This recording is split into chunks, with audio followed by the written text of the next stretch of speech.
नमस्ते दोस्तों, मैं हूं प्रदीप कुमार। आप देख रहे हैं डिजिटल मार्केट। वीडियो शुरू करने से पहले बता दूं, ये वीडियो एक एजुकेशनल पर्पज़ के लिए है। अगर आप स्टॉक मार्केट में कोई भी फाइनेंशियल इन्वेस्टमेंट करते हो तो अपने फाइनेंशियल एडवाइजर से सलाह ज़रूर लें या फिर अपनी सोच समझ के साथ ही स्टॉक मार्केट में इन्वेस्टमेंट करें।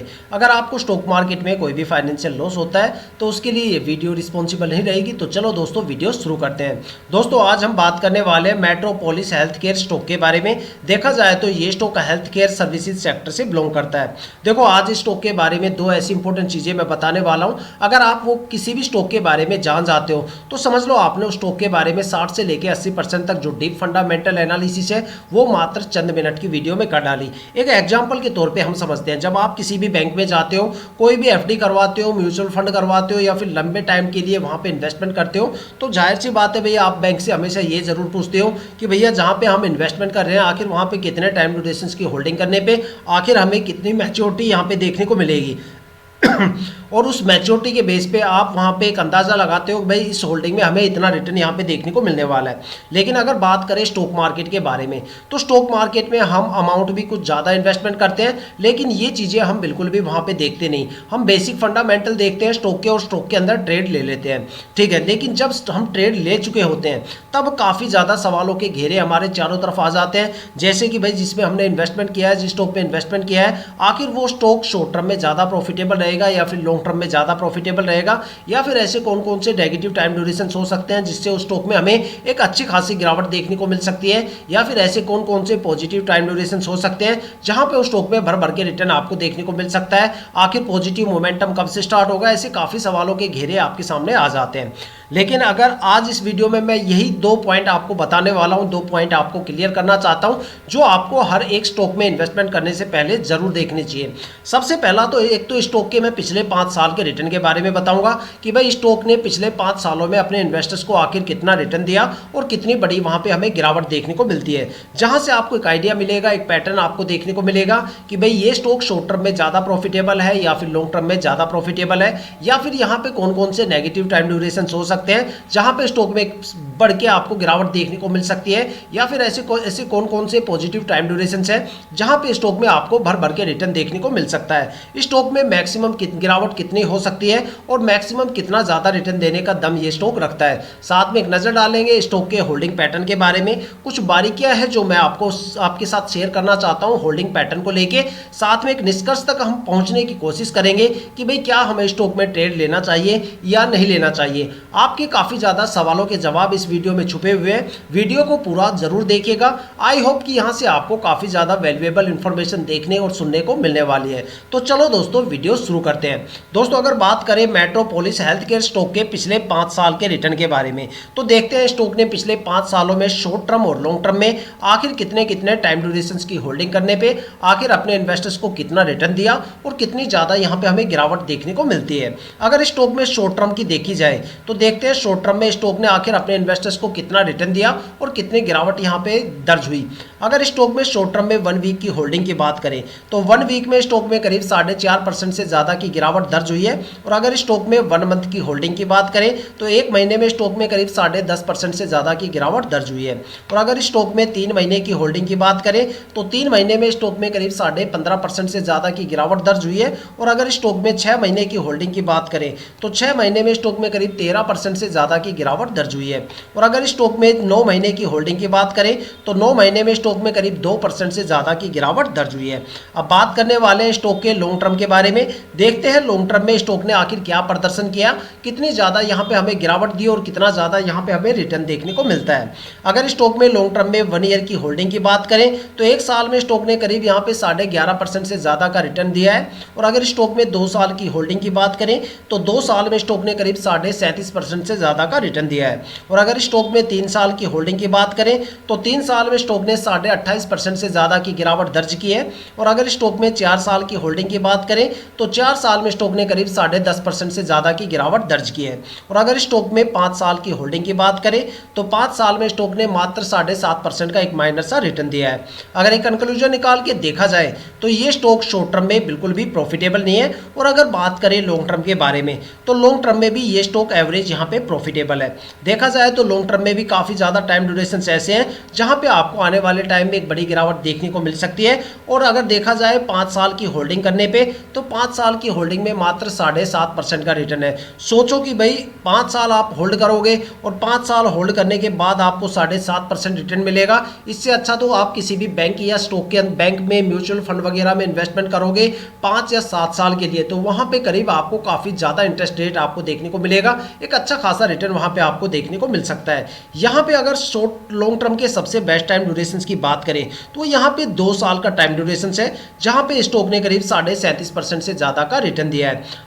अगर आप स्टॉक में ये सोच के इन्वेस्टमेंट कर रहे हो कि भाई यहाँ पे 2-4 महीने या 4-5 महीने, 6-7 महीने हम होल्ड करेंगे और एक अच्छा खासा प्रॉफिट गेन करके स्टॉक से एग्जिट कर लें, तो भाई ऐसी गलती बिल्कुल भी ना करना, क्योंकि शॉर्ट टर्म में ये स्टॉक बिल्कुल भी यहाँ पे प्रॉफिटेबल नहीं है। बल्कि शॉर्ट टर्म में यहाँ पे आपको 4% से लेके 13% या 15% तक एक अच्छी खासी गिरावट और लॉस यहाँ पे आपको देखने को मिल सकता है। स्टॉक में पॉजिटिव मोमेंटम देखने के लिए आपको स्टॉक को कम से कम 1 साल के लिए तो होल्ड करना ही करना पड़ेगा, तब जाके आप स्टॉक से एक अच्छा खासा माइनस सा रिटर्न यहाँ पे आप ले सकते हो। लेकिन अगर स्टॉक में आप ज़्यादा लंबे टाइम ड्यूरेशन के लिए भी होल्ड करोगे तो भी यहाँ पे आपको एक बड़ा लॉस हो सकता है। तो अगर कहने की बात यह है कि अगर स्टॉक को ज़्यादा शॉर्ट टर्म के लिए होल्ड करोगे तो भी इसमें आपको लॉस मिलेगा, और अगर स्टॉक को ज़्यादा लंबे टाइम ड्यूरेशन के लिए होल्ड करोगे तब भी यहाँ पे आपको कोई खास प्रॉफिट देखने को नहीं मिलेगा। यहाँ पे स्टॉक को एक इंटरमीडिएट स्टेट तक अगर आप होल्ड करके रखते हो तो यहाँ पे आपको एक अच्छा खासा रिटर्न देखने को मिल सकता है। तो दोस्तों ये थे स्टॉक के पिछले 5 साल के रिटर्न के बारे में। अगर देखा जाए तो ये सारे रिटर्न आप किसी भी फाइनेंशियल वेबसाइट पे चेक कर सकते हो या फिर अपनी ब्रोकरेज एप्लीकेशन पे भी चेक कर सकते हो। लेकिन अभी भी यहाँ पे एक डिसीजन हमारा रह गया, एक चीज़ यहाँ पे हमारी रह गई कि क्या स्टॉक में हमें ट्रेड लेना चाहिए या फिर नहीं लेना चाहिए। हमें इस निष्कर्ष तक अभी हम पहुँचे नहीं है। देखो, इस निष्कर्ष तक पहुँचने से पहले आपको 2 चीज़ किसी भी स्टॉक के बारे में जाननी ज़रूरी होती है। एक तो स्टॉक के पिछले 5 साल के रिटर्न के बारे में जो अभी हमने चेक कर लिए, और दूसरा स्टॉक के होल्डिंग पैटर्न के बारे में। देखो, किसी भी स्टॉक के पिछले 5 साल के रिटर्न से हमें एक चीज़ पता चल जाती है कि भाई मैक्सिमम स्टॉक में रिटर्न कितना मिलेगा, किस टाइम ड्यूरेशन पे भर भर के रिटर्न मिलेगा, इस स्टॉक में कितनी ज़्यादा गिरावट हमें देखने को मिल सकती है, किस टाइम ड्यूरेशन से पॉजिटिव मोमेंटम स्टार्ट होगा, लंबे टाइम की क्या स्कोप है यहाँ पे देखने के लिए, स्टॉक शॉर्ट टर्म में ज़्यादा प्रॉफिटेबल रहेगा या फिर लॉन्ग टर्म में ज़्यादा प्रॉफिटेबल रहेगा। ये सारी चीज़ें तो हमें पता चल जाती है, लेकिन होल्डिंग पैटर्न काफ़ी चीज़ें और बयान करता है जो आपको बिल्कुल देखना चाहिए। लेकिन होल्डिंग पैटर्न को देखने की कुछ बारीकियाँ हैं जो आज मैं आपको इस वीडियो में बताने वाला हूँ। देखो, किसी भी स्टॉक में इन्वेस्टमेंट करने से पहले वहाँ पे प्रमोटर की होल्डिंग 50% या उससे ज़्यादा होनी चाहिए। अगर किसी भी स्टॉक के अंदर प्रमोटर की होल्डिंग 50% से कम है तो समझ लो वहाँ पे प्रमोटर अपनी होल्डिंग को जल्दी से रिलीज करने की कोशिश करेंगे, जिससे आने वाले टाइम में आपको स्टॉक के अंदर रिटर्न कम देखने को मिलेंगे और स्ट्रेस लेवल ज़्यादा देखने को मिलेगा। लेकिन अगर किसी भी स्टॉक के अंदर प्रमोटर की होल्डिंग 50% से ज़्यादा है, मान लो 70, 80, 90% या इससे ज़्यादा है, तो स्टॉक या तो मल्टीबैगर बनता है या फिर वो स्टॉक भर भर के आपको रिटर्न देता है। देखो, जो सबसे ज़्यादा ट्रस्टवर्दी इन्वेस्टर्स होते हैं स्टॉक मार्केट में, उसमें प्रमोटर और डीआईआई आते हैं, जो कंपनी के साथ काफी लंबे टाइम तक रुकते हैं और अपनी होल्डिंग को धीरे धीरे करके रिलीज करते हैं। अगर किसी भी स्टॉक के अंदर प्रमोटर्स नहीं होते तो फिर कंपनी के स्टॉक को आगे ले जाने के लिए वहां पे हम किसी भी ट्रस्टेबल इन्वेस्टर्स पे इतना ज्यादा विश्वास नहीं कर सकते। लेकिन अगर देखा जाए तो स्टॉक में 2 सबसे ज्यादा पैनिक इन्वेस्टर्स भी होते हैं। अगर आपको ये लगता है कि भाई मैं पब्लिक इन्वेस्टर्स के बारे में बात कर रहा हूं, तो आपको फिर अपने फंडामेंटल एनालिसिस स्किल को थोड़ा सा इंप्रूव करने की जरूरत है, क्योंकि स्टॉक मार्केट में जो सबसे ज़्यादा पैनिक इन्वेस्टर्स की कैटेगरी में आता है वो एफआईआई आता है। एफआईआई का मतलब होता है फॉरेन इंस्टीट्यूशनल इन्वेस्टर्स। वो इन्वेस्टर्स जो पब्लिक इन्वेस्टर्स से हमेशा 2 कदम आगे चलते हैं, जो डोमेस्टिक मार्केट के साथ साथ ग्लोबल मार्केट में भी इन्वेस्टमेंट करते हैं, साथ में मार्केट को एनालिसिस भी करते हैं।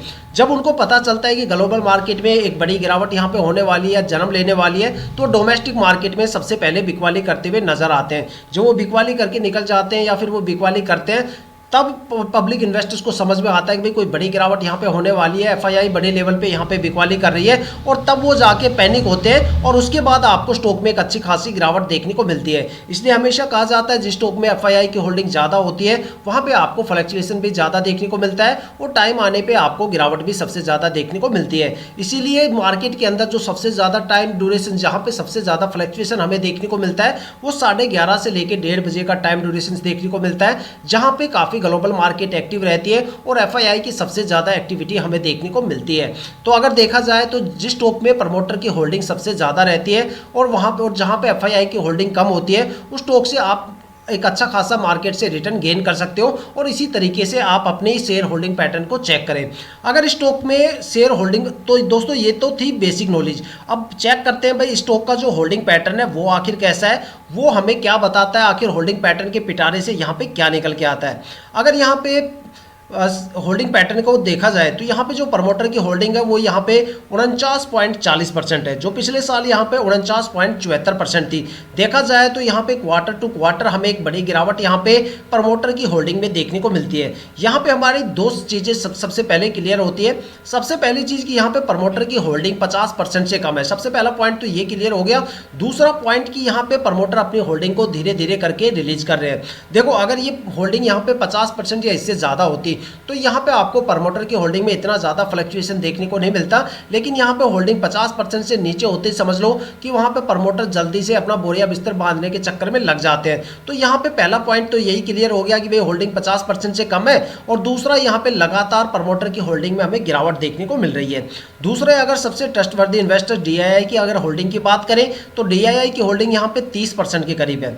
देखा जाए तो पिछले साल DII की होल्डिंग 20.28% थी, जो इस साल बढ़ के 30% हो गई। तो ये यहाँ पे एक प्लस पॉइंट हमें देखने को मिलता है कि भाई यहाँ पे जो सब एक ट्रस्टवर्दी इन्वेस्टर्स की होल्डिंग यहाँ पे 30% है। देखो जो कंपनी के बारे में सबसे ज़्यादा जानता है वो प्रमोटर होता है, उसके बाद जो कंपनी के बारे में थोड़ा सा कम जानता है वो यहाँ पे DII होता है, और कंपनी के बारे में उससे भी थोड़ा सा कम जानता है वो FII होता है, और जो बिल्कुल न्यूट्रल चीज़ें जानता है, जो बेसिक चीज़ें जानता है वो पब्लिक इन्वेस्टर्स होता है। इसलिए हमेशा प्रमोटर और DII की होल्डिंग काफ़ी अच्छी होनी ज़रूरी है, क्योंकि कंपनी के बारे में सबसे ज़्यादा उन्हीं को पता होता है। अगर उनकी होल्डिंग पैटर्न अच्छा है तो समझ लो स्टॉक के अंदर काफ़ी चीज़ें काफ़ी अच्छी है, ठीक है। लेकिन अगर इन्हीं की होल्डिंग सबसे कम है तो भाई समझ लो बाकियों की एनालिसिस का तो क्या ही हाल होगा मार्केट में, ये तो आप समझ सकते हो।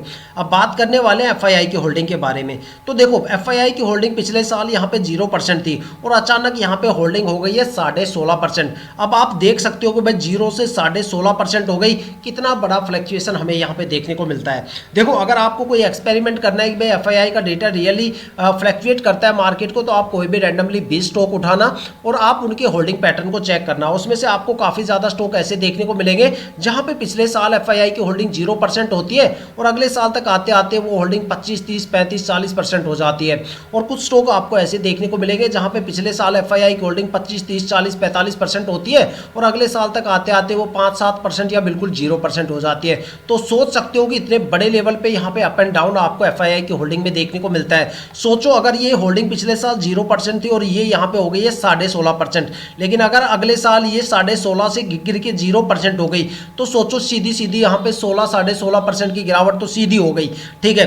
साथ में बाकी गिरावट होगी वो अलग, क्योंकि जब पब्लिक इन्वेस्टर्स पैनिक होंगे तो वो भी यहाँ पे सोल्ड आउट करने की कोशिश करते हैं। अगर यहाँ पे अगर देखा जाए पब्लिक इन्वेस्टर्स की होल्डिंग के बारे में तो पिछले साल पब्लिक इन्वेस्टर्स की होल्डिंग 6.5% के करीब थी, 6.63% थी, जो यहाँ पे गिरते गिरते 3.34% हो गई है। भाई जाहिर सी बात है जब स्टॉक के अंदर कोई रिटर्न ही हमें देखने को नहीं मिलेगा तो पब्लिक इन्वेस्टर तो यहाँ से तुरंत निकलने के चक्कर में अपना बोरिया बिस्तर बांध लेते हैं। लेकिन खास तौर पे पब्लिक इन्वेस्टर्स उस केस में फंस जाते हैं जब वो प्रमोटर की होल्डिंग को इग्नोर करके DII और FII की होल्डिंग का डेटा सबसे ज़्यादा देखते हैं कि भाई स्टॉक के अंदर तो DII और FII का ठोक ठोक के डाटा भरा हुआ है तो स्टॉक ताबड़तोड़ भागेगा। भाई जब सोच सकते हो FII की होल्डिंग एक साल के अंदर 0 से 16.5 हो सकती है तो भाई 16 से अगले साल तक आते आते वो वापस 0 भी हो सकती है। तो इस चीज़ की कोई भी गारंटी नहीं है। तो FII की होल्डिंग तो आपको इग्नोर ही करनी चाहिए। यहाँ पे प्रमोटर और DII सबसे ज़्यादा ट्रस्टेबल इन्वेस्टर्स होते हैं, उनकी होल्डिंग सबसे ज़्यादा मेजर होती है। तो यहाँ पे अगर देखा जाए तो पब्लिक इन्वेस्टर्स की होल्डिंग काफ़ी कम है, पब्लिक इन्वेस्टर्स यहाँ पे इंटरेस्ट नहीं ले रहे। प्रमोटर की होल्डिंग 50% से कम है, लगातार प्रमोटर की होल्डिंग में गिरावट हो रही है।